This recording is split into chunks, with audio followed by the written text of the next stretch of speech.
Sabado nga ngayon at walang pasok kaya naman kumpleto kami dito sa bahay. Kaya naman naisipan naming magluto ng merienda.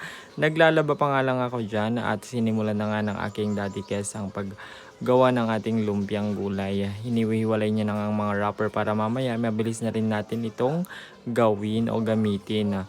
Ginayat niya na nga rin ang mga kailangan ditong mga gulay para naman maigisa na. So igigisa nga natin ito ng bahagya lamang dahil ito ay ipiprito din natin mamaya kapag nabalot na rin natin ito ng lumpia wrapper. At syempre walang katapusang pritong kamote dahil paborito namin yan. At napakarami nating stock ngayon ng kamote dahil sobrang mura nito.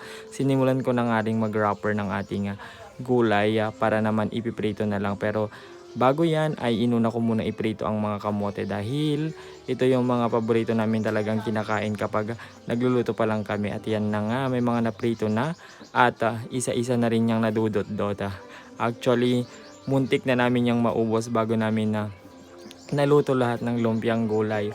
Unang nauubos talaga yung kamote dahil paborito nga namin yan. Napakatamis talaga niyang piniritong kamote. At ayan na nga, nakumpleto na nga rin natin ang ating merienda.